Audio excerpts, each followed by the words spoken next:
प्रातःकाल का समय ध्यान अवस्था में अवस्थित होने के पश्चात जब ध्यान की पूर्णाहुति सामने आती है, मेरी आंखें अचानक खुलती है। जब ध्यान करने के पश्चात मेरी आंख सामने की तरफ जाती है, सामने दर्पण अपना चेहरा अपना दर्पण, ये कहावत चरितार्थ करती हुई नज़र आनी प्रारंभ हो जाती है। मेरा चेहरा मैं स्वयं अपने आप ही देखना प्रारंभ कर देता हूँ सामने लगे हुए दर्पण में। उसी समय भीतर से आवाज़ आती है, बाहर का चेहरा क्या देख रहा है? कभी अपने भीतर के चेहरे को भी देखने का प्रयास किया क्या? अचानक चिंतन की धारा में एक नया मोड़ है, वह अपने आप ही आना प्रारंभ हो जाता है। चिंतन धारा अपने आप ही परिवर्तित होनी प्रारंभ हो जाती है। उसी समय सामने टंगे हुए एक राजहंस पर अपनी दृष्टि केंद्रित करना प्रारंभ कर देता हूँ। राजहंस का चित्र है, वह मेरे को बहुत ही ज़्यादा आकर्षित नज़र आना प्रारंभ हो जाता है। जब मैं उस चित्र के बिल्कुल निकट जाकर खड़ा होकर गहराई के साथ में राजहंस को अपनी आँखों से निहारना प्रारंभ कर देता हूँ, कुछ समय के पश्चात भीतर से आवाज़ आती है, पता है तेरे को राजहंस की चोंच में कितनी बड़ी ताकत और शक्ति होती है? इस चोंच के अंदर ये करामात होती है। यह चोंच दूध का दूध और पानी का पानी कर देती है। क्या तुम भी अपने जीवन में सत्य को स्वीकार करके दूध का दूध और पानी का पानी कर सकते हो क्या? यह एक बहुत बड़ा प्रश्न चिन्ह है, वह मेरे सामने आकर खड़ा हो जाता है।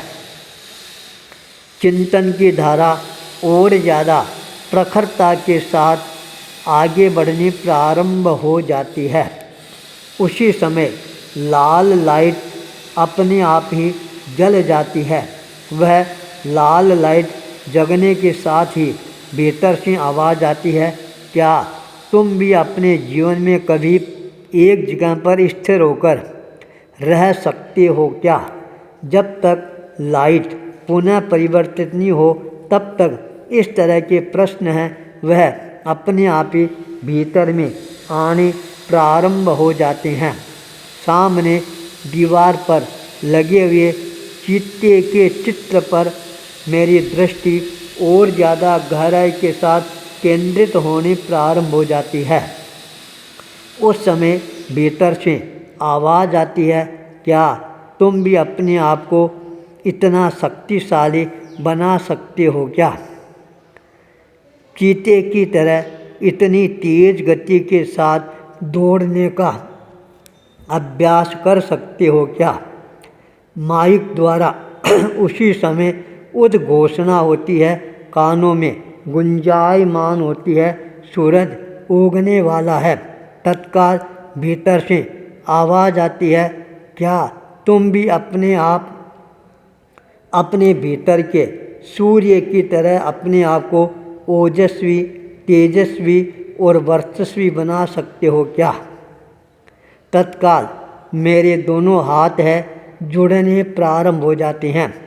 विनम्रता के साथ चरणों में अपने आप एक नई खुजलाहट होने प्रारंभ हो जाती है। मेरे को संकेत दे रही थी, अब अपने चरणों को गतिशील बनाना प्रारंभ कर दो। सामने सुंदर सुरंग में पेड़ दिखाई देता है, जीवन को और ज़्यादा हरा भरा बनाने वाला बनता जा रहा था। उसी समय फिर आवाज़ गुंजायमान होती है, ये सारी वस्तुएं तुम्हारे जीवन में कब अवतरित हो सकती है? जब तुम अपने चरणों को साधना के महान पथ की ओर गतिशील बनाना प्रारंभ कर दोगे, तब ये सारे के सारे स्वप्न हैं अपने आप ही तुम्हारे को अपने जीवन के अंदर चरितार्थ होते हुए नज़र आने प्रारंभ हो जाएंगे। साधना के द्वारा ही हम अपने जीवन में सब कुछ प्राप्त करने में सफलता प्राप्त कर सकते हैं। 2021 पंजाब की धरा लुधियाना शहर इकबालगंज में चातुर्मास संपन्न होने की तैयारी में रास्ते में चलते चलते हमारे को ऐसे स्थान पर पहुंचने का अवसर प्राप्त होता है जो स्थान ऊर्जा से भरा हुआ स्थान था। जब उस स्थान पर पहुंचते हैं बताया जाता है इस स्थान पर एक बहुत बड़े योगी साधक संत पुरुष वे थे जो वचन सिद्धि के लिए प्रसिद्धि प्राप्त कर चुके थे। ओघड़ प्रकृति के संत थे। मन में जो आता उसमें जो उनके मुखारबिंद से निकल जाता वह शब्द है उनके लगभग लोहे की लकीर की तरह अवतरित होने प्रारंभ हो जाते थे। इसलिए लोग उनके पास श्रद्धा के साथ में आते रहते थे। पर वह अलमस्त फकीर था। उसके मुखारबिंद से शब्द है निकलते थे पर बहुत ही कम मात्रा में, पर निकल जाते। उन शब्दों को सुनकर भक्त लोग हैं अपने कपड़े में गांठ लगा लेते।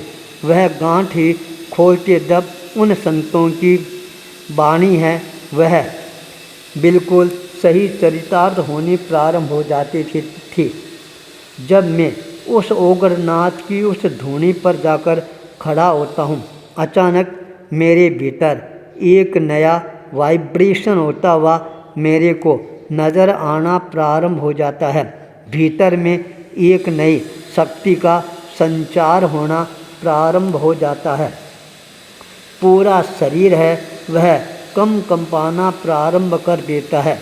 भीतर में एक शक्ति के प्रवेश का एहसास होना प्रारंभ हो जाता है। यूँ लगता है अब मेरे जीवन में एक नया परिवर्तन का दौर है वह प्रारंभ होने वाला है। उस समय संकल्प शक्ति और ज़्यादा जागृत होनी प्रारंभ हो जाती है। अब चाहे कुछ भी हो जाए, मेरे को भी ओघड़ अवस्था की ओर जाना पड़े तो भी मैं संकोच नहीं करूँगा। सारा संसार एक तरफ हो जाए, तुम अकेला एक तरफ हो तो भी तेरे के मन में कोई प्रकार का डर और भय है यह रखने की ज़रूरत नहीं है। निर्भयता के साथ जो संकल्प कर लिया है उसको पूरा करने के लिए अपने आप को शक्ति के साथ आगे बढ़ाना प्रारंभ कर देना। आगे बढ़ने वाले व्यक्ति की हमेशा यह संसार पूछ करता रहता है। दुनिया उनको ही आकर नमन करती है, उनके जीवन से प्रेरणा ग्रहण करना प्रारंभ कर देती है। इसलिए अब तेरे को डरने की कोई प्रकार की ज़रूरत नहीं है। आगे बढ़ो, अपनी मंजिल को गढ़ो, प्राप्त करो। उस समय भीतर में जो आवाज़ गुंजायमान होती है वह आवाज़ आगे जाकर 21 अक्टूबर को पूरी होती है। जब मैंने अपनी साधना का रोड मैप प्रस्तुत करने के पश्चात अपने आप को उसी चिंतन धारा की ओर आगे बढ़ाना प्रारंभ कर दिया। एक नया वातावरण है, एक राजपथ है वह बनाना प्रारंभ हो जाता है। मैंने अपने चरणों को राजपथ पर गतिशील बनाने प्रारंभ कर दिए। 27 जनवरी डूंगरगढ़ में जब ये चरण तेजी के साथ में गतिमान होने प्रारंभ हो जाते हैं, मेवाड़ की धरा पर जाकर मेरे चरण हैं वो रुकते हैं। मेवाड़ की धरा मेरे कुल के प्रणेता पूर्णरासर बालाजी की जन्मस्थली है देलवाड़ा। उस जिले में राजसमंद के अंतर्गत आने वाला ये क्षेत्र जहाँ मैंने साधना की अलख है जगाने का प्रयास किया। प्रातःकाल 29 जनवरी को वह सूर्य मेरे लिए साधना का केंद्र बिंदु बन गया। मेरे चारों तरफ मेरे को साधना का ही वातावरण नज़र आना प्रारंभ हो जाता है। जब मैं ध्यान अवस्था में अपने आप को अवस्थित करना प्रारंभ करता हूँ, उस समय भीतर से केवल एक ही आवाज़ है वह मेरे कानों के अंदर गुंजायमान होती हुई सुनाई देनी प्रारंभ कर देती है। वह आवाज़ आगे जाकर मेरे को और ज़्यादा सुदृढ़ बना देती है। वह आवाज़ थी साधना साधना साधना। इसके अलावा और कोई आवाज़ मेरे को सुनाई नहीं दे रही थी। आचार्य भूपेंद्र।